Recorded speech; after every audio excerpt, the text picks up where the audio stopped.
આકાશવાણી અમદાવાદ વડોદરા પ્રાદેશિક સમાચાર સોનલ પરમાર વાંચે છે. કચ્છના મહત્વના 3 પ્રોજેક્ટ માટે પ્રધાનમંત્રી નરેન્દ્ર મોદી કચ્છ જિલ્લાની મુલાકાતે આવી પહોંચ્યા છે. તેઓ ધોરડો હેલીપેડ પર ઉતરતા મુખ્યમંત્રીએ તેમનું સ્વાગત કર્યું હતું. ભુજ હવાઈ મથકે મુખ્ય સચિવે તેમને આવકાર્યા હતા. પ્રધાનમંત્રી માંડવી ખાતે દરિયાનું ખારું પાણી મીઠું બનાવતા જળ શુદ્ધિકરણ પ્લાન્ટનું ખાતમુહૂર્ત કરશે. આ પ્લાન્ટ કાર્યરત થતાં કચ્છ વિસ્તારમાં 300 ગામના આશરે 8 લાખ લોકોની પીવાના પાણીની સમસ્યાઓનો ઉકેલ આવશે. આ ઉપરાંત પ્રધાનમંત્રી વિશ્વના સૌથી મોટા સૌર અને પવન ઉર્જા આધારિત ઉર્જા પાર્કનો પણ શિલાન્યાસ કરવાના છે. પ્રવાસન મંત્રી વાસણભાઈ આહિરે જણાવ્યું છે કે આ ઉર્જા પાર્કમાં સૌર અને પવન ઉર્જાથી 30 ગીગાવોટ વીજળીનું ઉત્પાદન થશે. રાજ્ય સરકારે આ પ્રોજેક્ટ માટે વિશાળ જમીનની ફાળવણી કરી છે. દરમિયાન પ્રધાનમંત્રી નરેન્દ્ર મોદી આજે સરહદ ડેરી ખાતે 130 કરોડ રૂપિયાના ખર્ચે તૈયાર થનાર દૂધ પ્રોસેસિંગ પ્લાન્ટનું પણ ખાતમુહૂર્ત કરવાના છે. આ પ્લાન્ટ સહકારી ક્ષેત્રે સ્થાપિત કરવામાં આવી રહ્યો છે, જે દરરોજ 2 લાખ લીટર દૂધ ઉત્પન્ન કરી શકશે.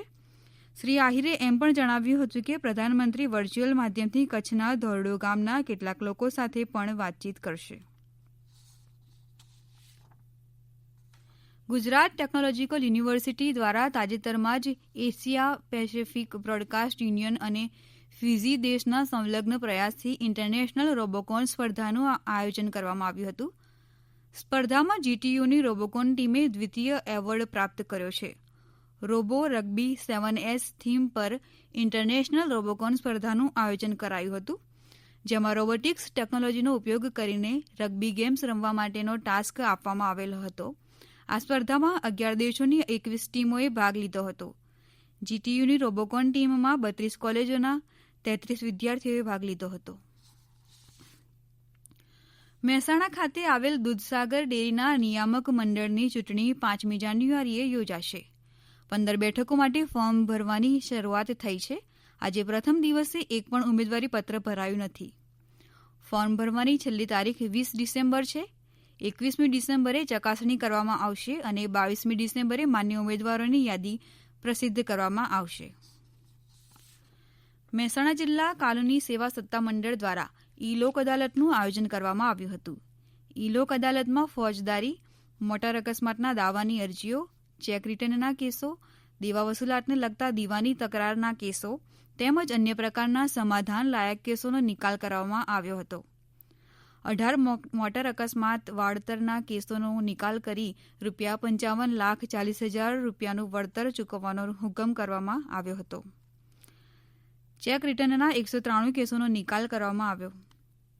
વકીલોના સહકારથી ₹1,35,000 રૂપિયાના સમાધાનની રકમ દ્વારા કુલ 301 કેસોનો નિકાલ કરવામાં આવ્યો.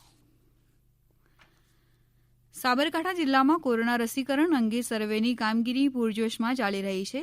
આ કામગીરી યોગ્ય રીતે થાય અને છેક છેવાડાના નાગરિક સુધી કોવિડની રસી પહોંચી શકે તે માટે રાજ્ય સરકાર અને જિલ્લા વહીવટીતંત્ર ખૂબ જ સતર્ક રહી યુદ્ધના ધોરણે કામગીરી કરી રહ્યું છે.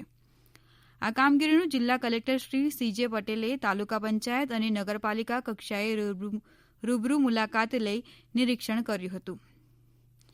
આ સાથે મતદાતા નોંધણી સુધારણા કાર્યક્રમની કામગીરી પૂર્ણ થતાં BLOની કામગીરીનું નિરીક્ષણ કર્યું હતું. સાબરકાંઠા જિલ્લામાં શહેરી અને ગ્રામ્ય વિસ્તારોમાં કોરોનાનું સંક્રમણ વધી રહ્યું છે. તેવા સમયમાં આપણા વૈજ્ઞાનિકો કોરોનાની રસી બનાવવામાં સફળ રહ્યા હોય ટૂંક સમયમાં આ રસી કોરોના ફ્રન્ટલાઇન વોરિયર્સ એટલે કે આરોગ્યકર્મીઓ અને ત્યારબાદ સિનિયર સિટીઝન્સ તેમજ કોમોર્બિડિટીના ઠરાવેલ માપદંડમાં આવનાર નાગરિકોને કોરોના રસી આપવામાં આવશે. આ અંગેના સર્વે અને તેની ડેટા એન્ટ્રીની કામગીરી તાલુકા પંચાયત અને નગરપાલિકા કચેરીઓમાં થઈ રહી છે. હવામાન વિભાગની આગાહી અનુસાર 3 દિવસ વરસાદી માહોલ રહ્યા બાદ રાજ્યમાં ઠંડીનો માહોલ જામ્યો છે. તેના કારણે વહેલી સવારે ઝાકળ અને ધુમ્મસભર્યું વાતાવરણ જોવા મળે છે. દક્ષિણ ગુજરાતના ડાંગ, વલસાડ, નવસારી અને તાપી જિલ્લાના વાતાવરણમાં બદલાવ જોવા મળ્યો હતો. આજે સવારથી જિલ્લામાં ગાઢ ધુમ્મસ્યું વાતાવરણ સર્જાતા જિલ્લાવાસીઓએ વાતાવરણની મજા માણી હતી.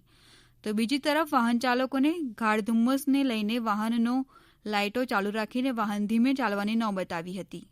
પરંતુ ધુમ્મસિયા વાતાવરણને લઈને મોસમ ખુશનુમા ચોક્કસ બન્યો હતો.